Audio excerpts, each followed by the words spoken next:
Caríssimos irmãos e irmãs, estamos celebrando a Sexta-feira da Paixão, a Sexta-feira Santa. Mas o que é que de fato estamos celebrando? Quando nós olhamos para quando nós ouvimos todo este relato e quando nós contemplamos dentro de nós a imagem de Cristo cruelmente crucificado, nós somos tentados a, num primeiro instante, ver apenas a crueldade, ver apenas o crime, ver apenas, ser movido apenas pelo horror daquilo que a Jesus foi feito. E é verdade, um crime foi cometido, um deicídio, o assassinato de Deus. Deus foi morto na sua humanidade. Então é verdade, isso nós não podemos negar. Mas, meus santos, nós precisamos ver neste crime, neste ato de Jesus, o amor dele para conosco. Jesus Cristo, quando aceita morrer por nós, ele vai de alguma maneira refazer a nossa história, e ali onde fomos desobedientes, ele será obediente. Ali, nos nossos pecados, onde nós queríamos nos salvar a nós mesmos, buscando o nosso interesse, ele busca simplesmente os interesses de Deus e os nossos interesses. Ali onde nós somos desobedientes, ele é o Cristo obediente, obedientíssimo. Então, meus santos, existe no ato da cruz, existe o ato reparador de Jesus Cristo, que repara as nossas ofensas, que ele vai, é como que Jesus vive as nossas vidas, e ele a vive num amor tal que supera todas as nossas infidelidades. O amor de Cristo, a obediência de Cristo, a piedade de Cristo superam imensamente todos os pecados que foram cometidos, que estão sendo cometidos e que serão cometidos. Vocês podem aqui pensar nos mais tristes, nos mais horrendos pecados já cometidos na história. Pois bem, o ato de amor de Jesus foi infinitamente maior do que todos esses pecados cometidos. Então aqui nós vemos então Jesus Cristo reparador, e Jesus Cristo que se oferece, que faz de si mesmo uma oferenda de amor a Deus. Pois bem, então nós temos esse aspecto que nós não podemos esquecer, porque senão nós seremos tentados a olhar para a cruz e ver apenas o horror, ver apenas a tristeza, ver apenas o crime e não apenas o amor de Deus. Por que eu estou aqui falando do amor de Deus? Porque é exatamente esta atitude a que nós somos chamados a imitar. Quando um sacrifício se nos apresenta, nós temos ali, naquele sacrifício, naquela humilhação, naquela dor, uma ocasião para amar a Deus. Celebrar a paixão é procurar, de alguma maneira, reproduzir na nossa vida a paixão de Cristo, completar aquilo que falta em nós da paixão de Cristo. Então eu não posso celebrar a paixão de Cristo e ter horror à paixão na minha vida. Eu não posso contemplar a cruz de Cristo e odiá-la quando ela se apresenta na minha vida. Então, meus santos, celebrar a paixão, repito, é de alguma maneira suplicar a Deus a graça, o amor, a sabedoria, para que nós, nos momentos de dor, de humilhação, de treva, de esquecimento, de vazio, de injustiça, de solidão, fazer disso um ato de amor a Deus. Dizer: Senhor, eu te ofereço isso porque eu te amo e porque eu quero me unir a ti, o injusto, o injustiçado por excelência, aquele que foi maltratado por excelência, aquele que foi escarnecido por excelência. Tem uma maneira que nós temos de nos unir a nosso Senhor. Isso é muito importante para que nós, na nossa vida espiritual, coloquemos em prática, para que nós, quando vamos meditar a paixão de Cristo, que não a meditemos apenas como uma realidade acontecida nele, mas como uma realidade que precisa ser reproduzida em nós. E, de início, nós não precisamos sair buscando cruzes. Serão aquelas que forem apresentadas, que surgirem na nossa vida. Estas cruzes, nós iremos então vivê-las de uma maneira, unidos a nosso Senhor. Pois bem, este é o primeiro aspecto. Um segundo aspecto também que nós precisamos ter em mente quando nós lemos a paixão, é que Jesus Cristo viveu a paixão, viveu a dor, viveu o sofrimento de uma maneira única. Se vocês pegarem os relatos dos santos, vocês terão ali, por exemplo, São Brás, que foi descarnado, arrancaram-lhe as carnes. Vocês podem aqui pegar a história de Santa Águeda, que teve os seios cortados e ela foi arrastada, teve a sua carne dilacerada enquanto arrastada por entre vidros e brasas. Quando nós vemos esses santos, nós percebemos que eles sofrem, mas eles sofrem com uma certa majestade. Eles sofrem, mas com uma profunda confiança. Por quê? Porque a graça de Deus neles infundida lhes dá a força necessária para sofrer. Quando nós vemos, por exemplo, lemos o martírio de Santas Perpétua e Felicidade, a maneira como elas se portam diante do martírio que se aproxima. Mas como a graça de Deus as sustenta, elas têm aquela força sobrenatural. Mas Jesus, meus santos, quando Ele vai viver a sua paixão, Ele a vive, como diz aqui o profeta Isaías. Ele não tinha beleza nem atrativo para o olharmos, não tinha aparência que nos agradasse, era desprezado como o último dos mortais, homem coberto de dores, cheio de sofrimentos. É verdade que Ele tomava sobre si as nossas enfermidades e sofria Ele mesmo as nossas dores.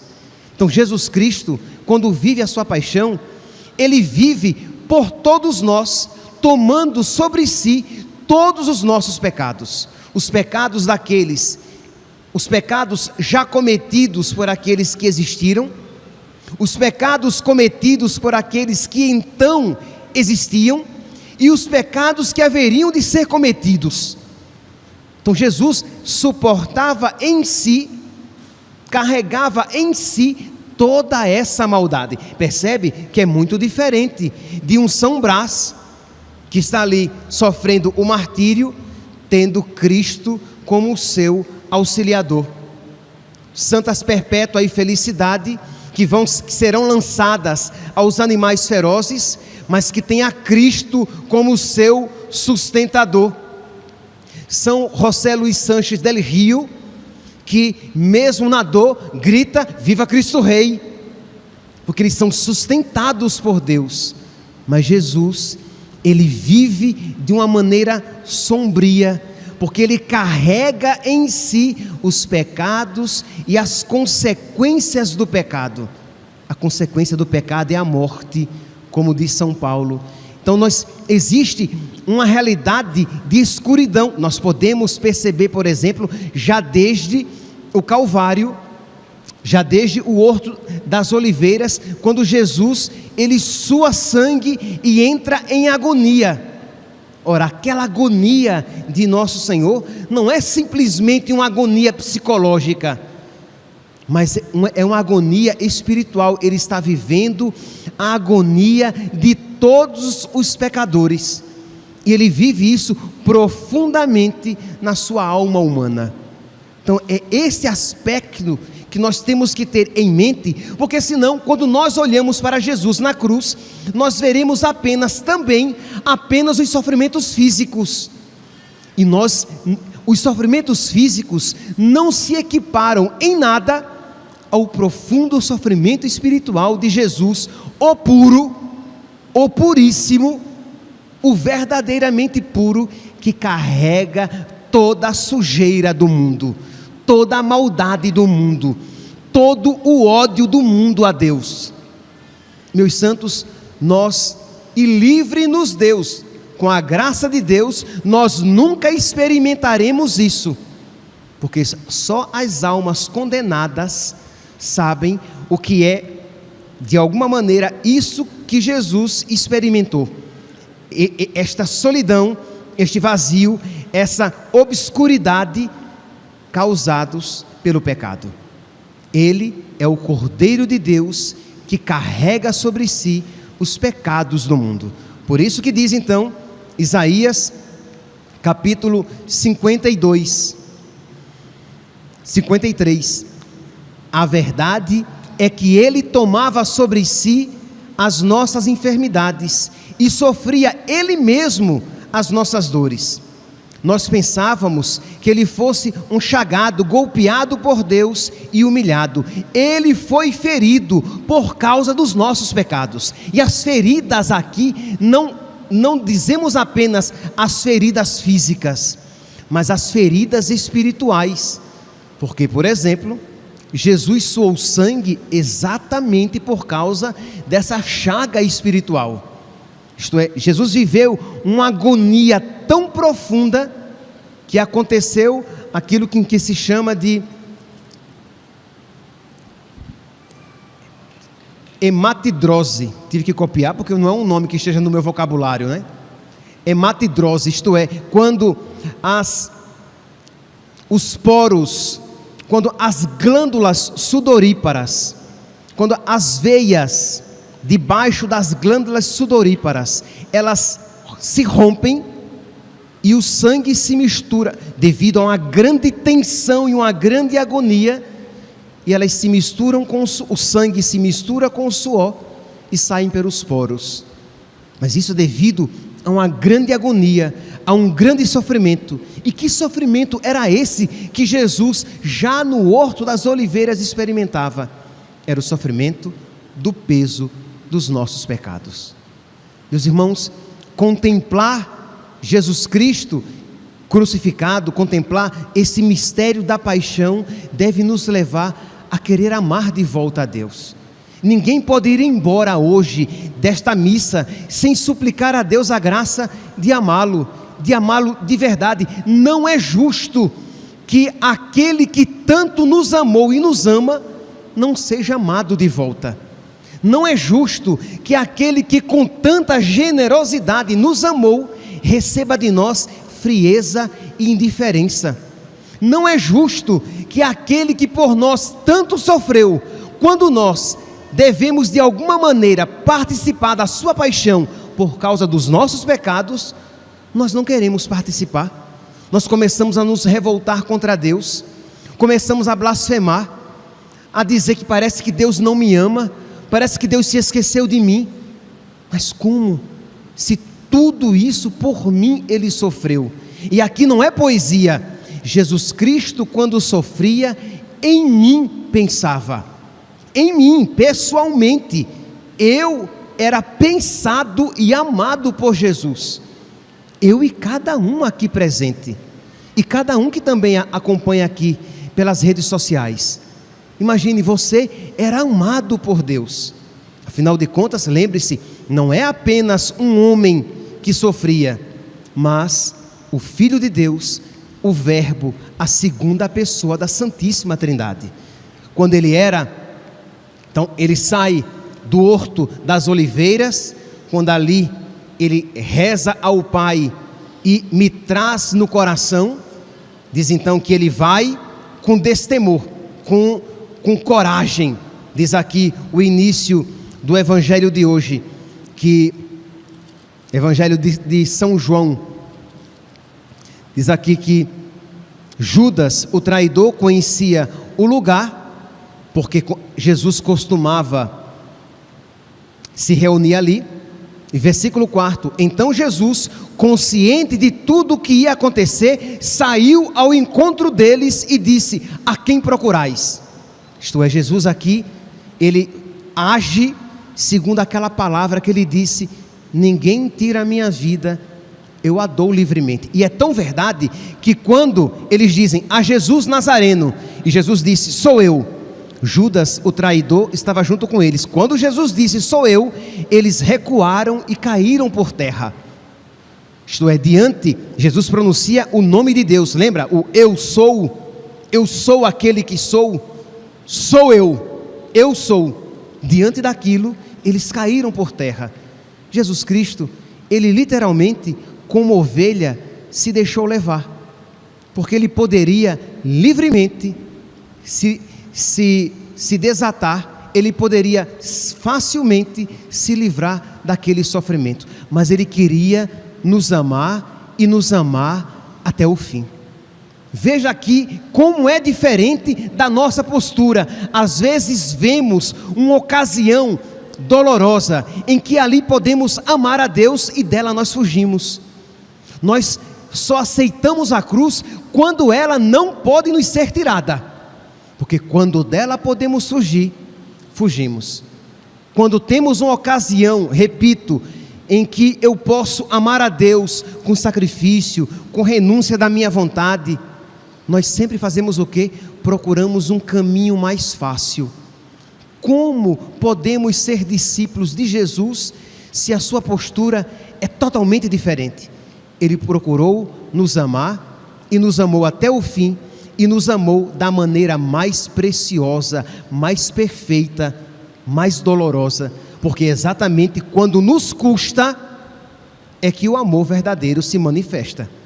Imagine aqui um exemplo bem simples, quando um esposo, ele quer assistir a um jogo, e ele percebe que a sua esposa quer conversar com ele, ou quer que ele a ajude a cuidar da criança, ou quer que ele a faça companhia enquanto ela lava os pratos e ele enxuga, mas é o time dele, é o time que ele gosta, e é a decisão, é o dia em que ele vai ganhar o título, e ele desliga a televisão e vai ajudar a esposa a enxugar os pratos enquanto ela lava.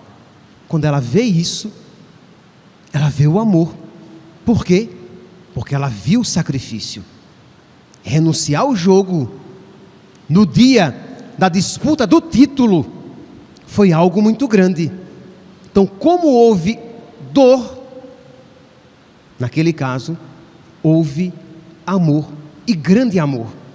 Então, meus santos, da mesma maneira na nossa vida espiritual, quando nos custa ser fiel a Deus, quando nos custa dar algo a Deus, e nós damos, Deus não quer receber porque Ele quer nos ver sofrer, mas porque Ele quer nos ver amar, porque Ele quer que nós sejamos semelhantes ao Seu Filho, porque Ele quer que nós estejamos de verdade unidos a Ele.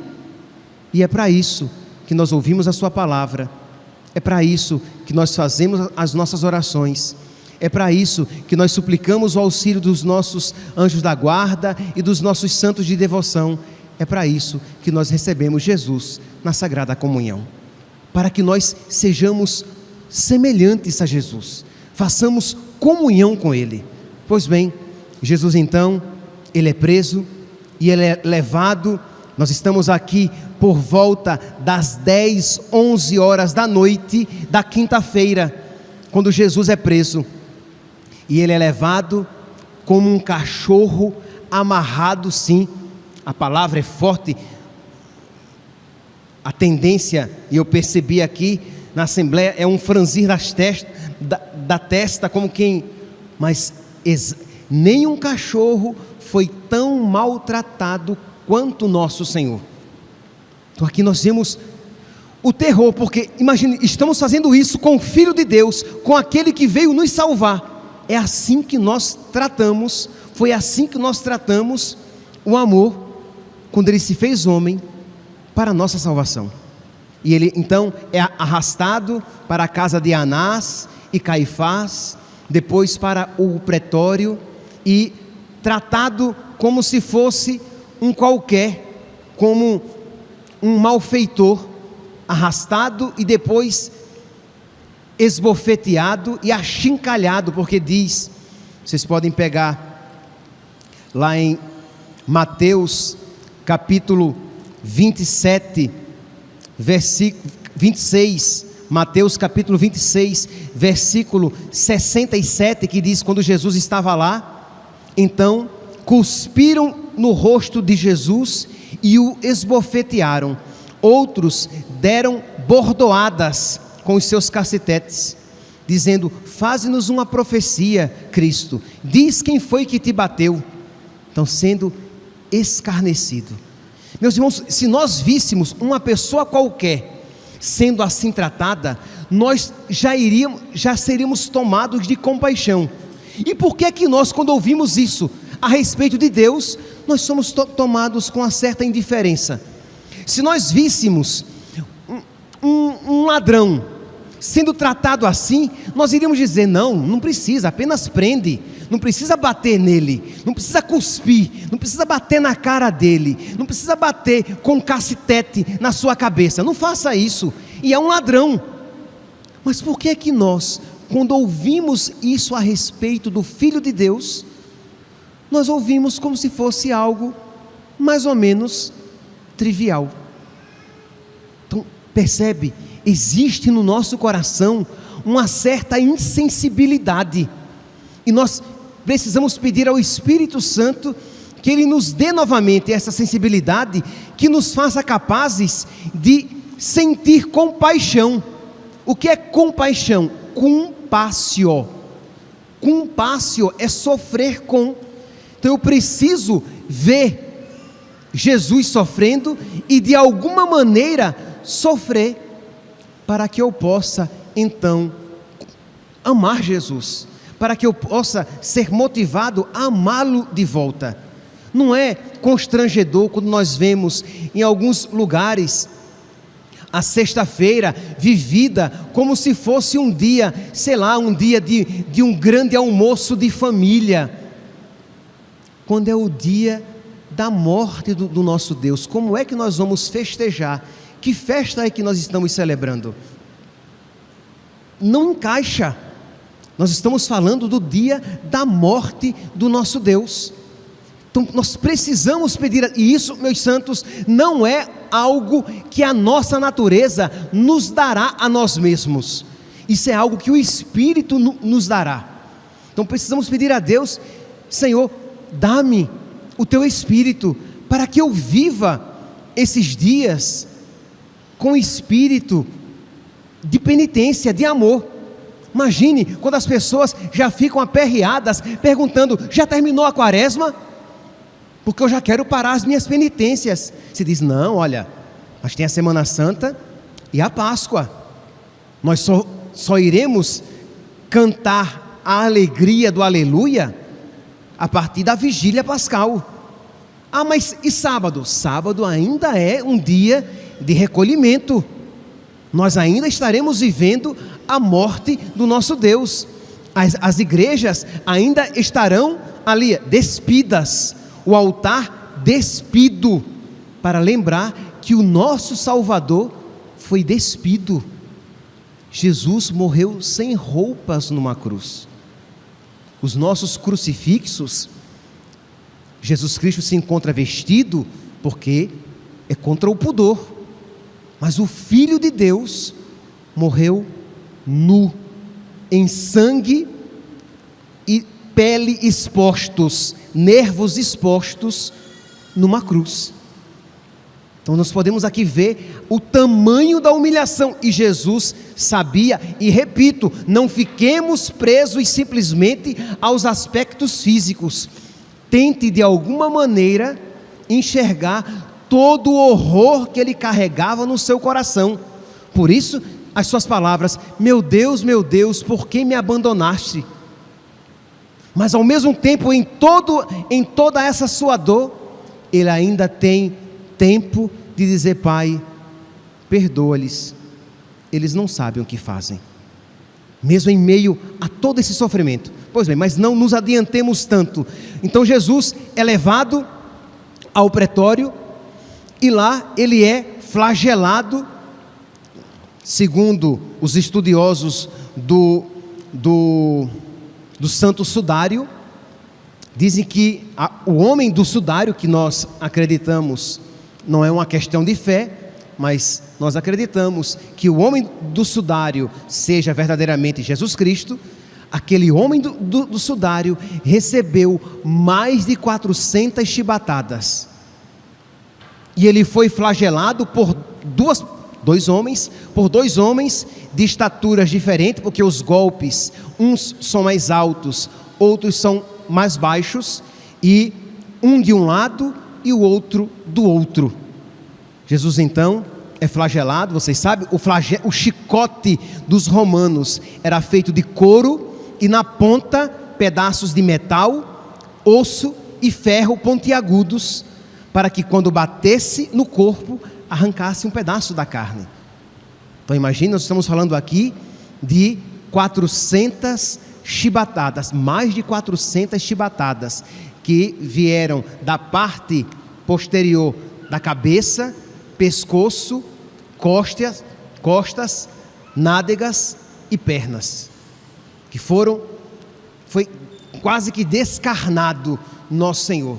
Depois os soldados põem nele uma veste púrpura, uma veste digna, e diz aqui em Mateus capítulo 27, versículo 27: em seguida os soldados levaram Jesus ao palácio do governador e reuniram toda a tropa em volta dele.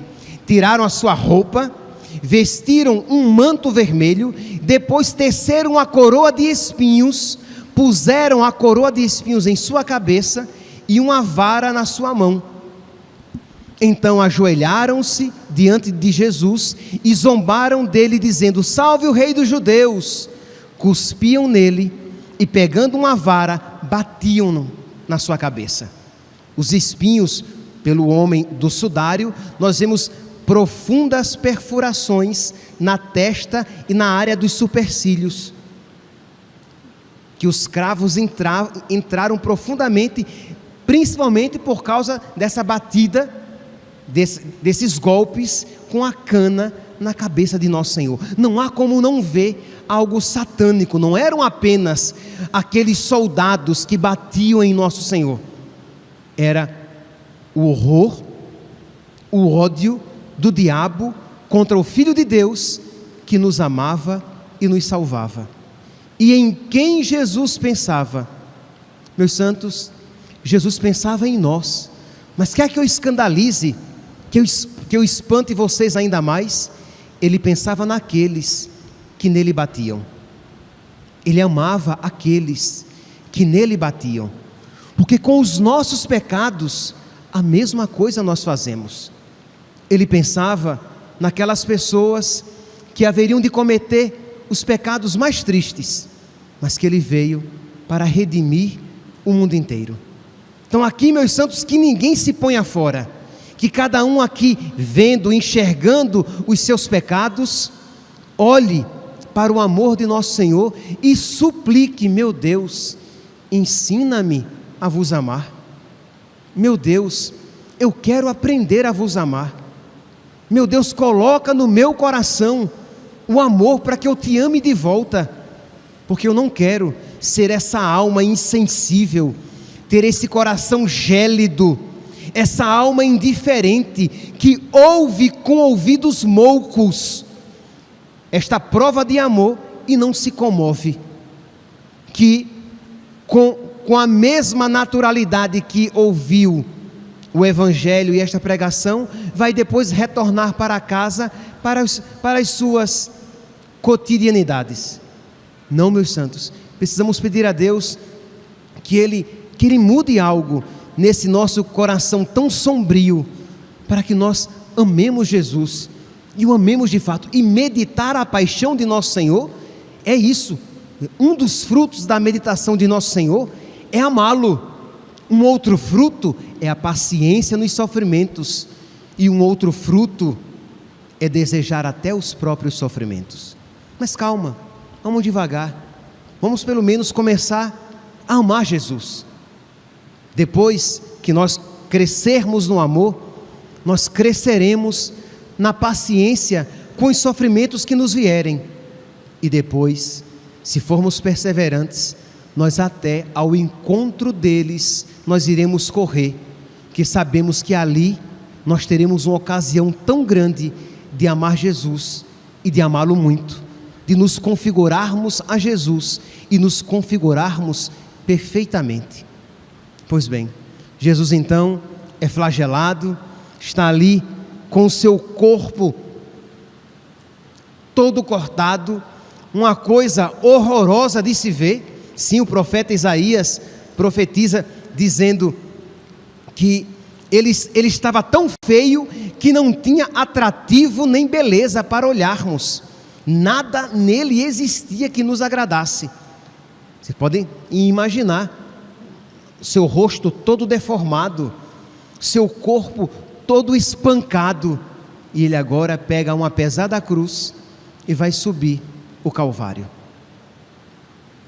O sudário nos mostra que existe uma grande ferida no ombro direito de nosso Senhor, e grandes feridas nos seus joelhos, principalmente no joelho direito, porque como ele caiu, né, na Via Sacra nós falamos de 3 quedas de nosso Senhor. Imagine naquele terreno irregular, cheio de pedras pontiagudas, ele caindo, ele se apoiava no seu joelho, e aquela madeira da cruz roçando no seu ombro já escarnado, já dilacerado, e ele carregando o Filho de Deus, carregando aquela cruz, e naquela cruz carregando o peso de todos os nossos pecados.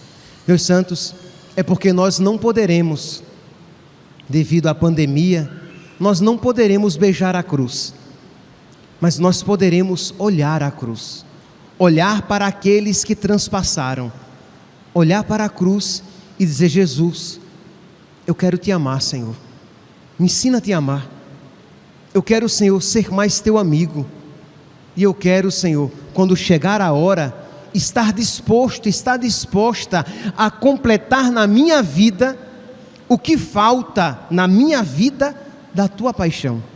Nós iremos contemplar a cruz e devemos pelo menos fazer uma oração, que nós não saiamos correndo daqui apressados quando a celebração terminar, mas que pelo menos nos ajoelhemos um instante do lugar mesmo onde estivermos, e olhando para a cruz, suplicar a nosso Senhor que nós não repitamos com os nossos atos aquilo que os fariseus, Pilatos e os soldados fizeram com ele: o maltrataram, o escarneceram, e aquilo que os apóstolos fizeram, o abandonaram. Que nós sejamos como a Virgem Maria, que o acompanhou até a cruz, amorosamente. Pois bem, nosso Senhor então chega ao Calvário.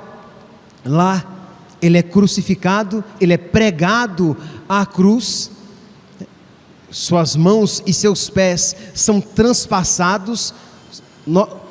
Na literatura médica, em toda a literatura médica se diz que um rompimento de um nervo dessa maneira, né, transpassando, que os pés, um pé ficava em cima do outro e o prego transpassava os dois. Um rompimento de nervos desse jeito levaria a pessoa ao desmaio, a ter uma síncope, a desmaiar, a ficar fora de si. Mas Jesus está lúcido, sofrendo atrozmente aquelas dores, mas lúcido, porque sobre a cruz intercede por nós, sobre a cruz ele suplica até graças para nós. Pai, perdoa-lhes, eles não sabem o que fazem. Então, contemplar Jesus Cristo na cruz é contemplar essa realidade. Pois bem, Jesus está ali. Diz então que quando ele chega ao Calvário, arrancam-lhe as vestes estas que já estavam grudadas no seu corpo devido ao calor do dia, à poeira e ao suor. Quando lhe arrancaram as vestes, porque ele ficou despido na cruz, as feridas, aquelas que já estavam começando a parar de sangrar, começaram a sangrar novamente, e Jesus, por volta do meio-dia, é suspenso numa cruz. E do meio-dia às 3 da tarde, Jesus ali, aquela bolsa de sangue, com as moscas se aproximando, porque o sangue que atraía, e Jesus ali tentando respirar, porque os crucificados morriam asfixiados, porque devido à posição do corpo, chegava um momento que eles comprimiam de tal maneira os pulmões, que não conseguiam respirar. E para respirar, Jesus Cristo teria que apoiar os seus nervos no prego dos pés, para suspender o corpo e puxar um pouco de ar. E o que é que ele fazia quando suspendia, quando puxavam um pouco de ar? Pai, perdoa-lhes, eles não sabem o que fazem. Mulher, eis aí o teu filho. Olha para João, diz: eis aí a tua mãe. Quando o ar lhe era tão precioso, ele o usa para dizer essas palavras tão benditas. Os nervos dos seus braços e do seu abdômen começam a se travar, porque a se enrijecer. Os nervos entre as costelas começam a enrijecer, porque ele já não tem mais forças de puxar ar. Mas quando, como diz aqui São João, para cumprir as Escrituras, ele diz: tenho sede. E o que é que lhe dão? Lhe dão vinagre. É interessante, os padres da igreja que dizem que, até está no cântico que nós iremos ouvir no momento em que o sacerdote for beijar a cruz, nós iremos ouvir o cântico dos lamentos do Senhor, em que diz: bela vinha eu te plantara, tu plantaste a lança em mim, águas doces eu te dava, foste amargo até o fim. Até o fim, quando ele pediu água, o que é que nós demos a ele? Vinagre.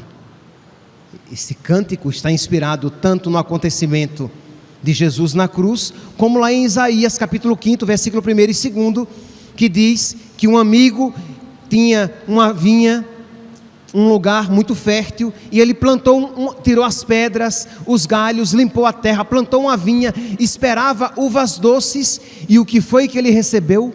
Uvas azedas. Foste amargo até o fim. Meus santos, eu não estou dizendo isso para nos deprimir, mas muito pelo contrário, para nos incitar ao amor, porque o cântico é todo ele assim. Ele vai dizer: